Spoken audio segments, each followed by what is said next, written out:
이번에는 우리 한 장 소매하고 두 장 소매를 한번 비교를 해 볼 거예요. 여기서 한 장 소매는 우리가 한 장 소매 가지고 제가 두 장으로 나누는 약식 방법을 설명했는데 그거랑 비교하는 거예요. 그래서 이렇게 두 장 소매를 보면은 겉소매가 있죠. 이렇게 겉에 있는 이 부분이 우리가 시각적으로 볼 때 여기 겉에서 보이는 부분이에요. 좀 큰 소매 쪽이죠. 그 다음에 이 안소매는 팔 안쪽에 들어가 있는 거죠. 그래서 그 옆에서는 지금 보이지는 않아요. 이렇게 해서 겹쳐서 표현을 해 놓은 패턴이라고 보시면 돼요.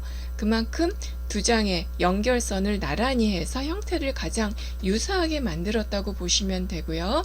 한 장 소매에서도 엘보 다트 이동을 하면은 소매가 일직선이 아니라 이렇게 입체 형태로 만드는 거 가능했었잖아요. 그 다음에 소매 끝, 소매뿔이 보면은 앞부분은 올라가 있고 뒷부분은 내려가 있는 게 경사도까지 들어가 있고, 또 소매산이 높아요. 소매산이 높고, 그 다음에 몸판하고 연결했을 때 이렇게 이 진동 소매산의 길이가 몸판하고 가장 차이가 많이 나는 아이템이라고 보시면 돼요. 물론 여기 퍼프나 게더링이 들어간 그런 전개된 디자인이 아니라 군주름이 하나도 없이 연결을 했을 때 설명을 하는 거예요. 이렇게 해서 겹쳐서 제도를 하지만 우리가 이걸 재단을 할 때는 두 장이 돼야 되죠. 각각 시접이 있어야지 봉제가 되니까. 그래서 펼치게 되면은 이렇게 안소매하고 겉소매하고 안소매가 되고, 이건 각각의 시접이 있어야지 되는 거죠. 이거는 지금 나란히 펼쳐 놓고 보는 거고요. 그래서 이렇게 펼쳐서 보는 형태 그대로 한 장 소매랑 비교를 해 볼게요. 그런데 한 장 소매랑 비교를 할 때 문제가 생기는 게, 이렇게 보면은 우리가 두 장 소매 제도법에서는 이 부분이 지금 앞부분이에요. 이렇게가 지금 앞부분이고 여기가 뒷부분이 있거든요. 그런데 한 장 소매에서는 방향이 오른쪽이 앞이고 왼쪽이 뒷부분이란 말이죠. 그래서 혼돈이 있게 되니까 요거를 방향을 싹 틀어서 지금 두 장 소매랑 같은 방향으로 만들려고요. 그럼 여기가 앞부분 같죠? 여기가 뒷부분, 이렇게 진행을 하면 될 것 같아요. 그래서 방향만 바꾸고서는 딱 펼쳐서 형태를 보니 굉장히 유사는 한데, 유사한 것 같은데 소매부리나 각도는 다 나왔고요. 이게 지금 안소매 폭이 지금 한 장 소매에서 두 개로 만든 게 훨씬 폭이 좁네요. 그래서 거기에 대해서 조금 우리가 이해를 해 보려고 해요. 이것도 가능한 거니까. 이렇게 보면은 지금 두 장 소매처럼 한 장 소매도 포갠 거예요. 이렇게 자른 분량을 여기다가 얹어서 이렇게 만들었어요. 이렇게 만들고 보니까 더 흡사하게 유사하긴 됐지만 여전히 한 장 소매, 안소매 폭이 좁단 말이죠. 그런데 여기서 답이 나오는 거예요. 지금 한 장 소매의 이 끝 위치는 어디냐면은 진동 아랫선 몸판이랑 몸판 앞뒤판이 나눠지는 부분이라고 보시면 되겠고요. 두 장 소매에서 여기 부분은 이랑 같은 위치예요. 그러니까 두 장 소매에서는 요만큼 한 2.5에서 3cm가 앞부분을 잘라다가 붙인 거라고 보면 돼요. 그러니까는 한 장 소매에서 나눈 것도 요만큼 잘라다가 여기다가 갖다 붙이면은 거의 유사하게 될 거예요. 그래서 여기에 대한 이해를 해볼 건데, 이게 우리가 도식화해서 보면은 여기 뒷부분 있죠. 이 부분은 뒷판에서 보면은 두 장 소매 절개선이 이렇게 보이는 거고, 이거는 그냥 자켓 착장을 했을 때도 뒤에서 보이는 선이에요.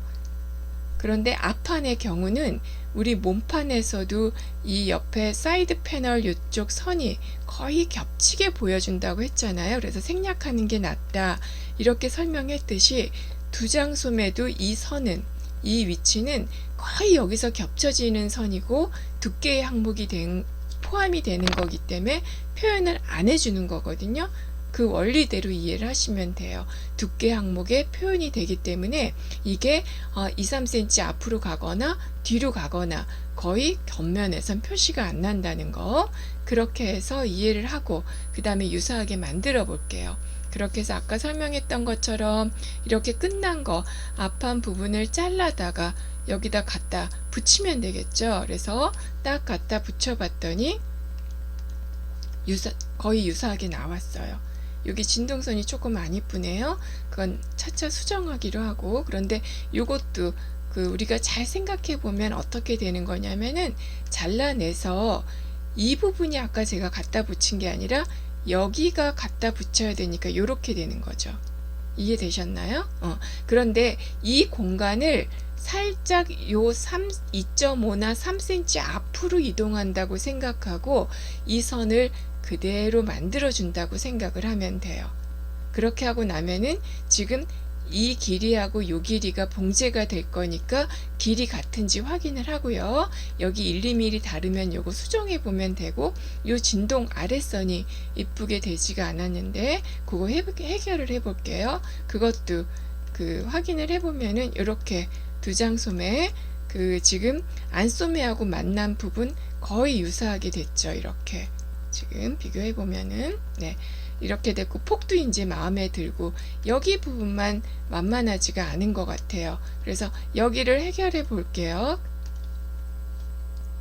그래서 이 부분은 보면은 이렇게 비교를 해 보면은 여기에서 이거 지금 한장 소매산이 지금 아직 낮은 상태예요. 그러니까 소매산 높여줘야 되겠죠. 소매산 높여주고 그 다음에 진동 아랫선을 이렇게 완만하게 깎아준 거, 이 군더더기를 다 떨어뜨려 냈다는 거는 소매 아래 진동에 이 부분이 소매랑 연결됐을 때 여유 공간이 하나도 없는 거라고 보시면 돼요. 그래서 그걸 어떻게 이해하면 되냐면은 우리가 이렇게 소매가 조금 편한 거, 여유량이 있는 옷들은 여기 진동 아래 여유 공간이 많아요. 팔을 이렇게 펼치면. 그런데 이 팔이 아래로 내려가면 내려갈수록 여유 공간이 좁아지는 거예요. 지금 각도 보면은 우리 한복 생각하면 되겠죠.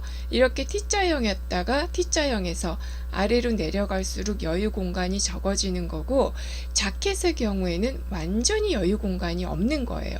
진동이 크더라도. 그렇기 때문에 팔을 올릴 때 단추를 잠그고 올리게 되면은 이 진동 아래가 끼게 되죠.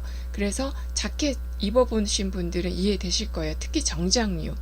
단추 클르고 손을 들게 되잖아요. 그만큼 몸에 피트되는 형태를 이루고 있는 거라고 생각을 하시면 되겠고요.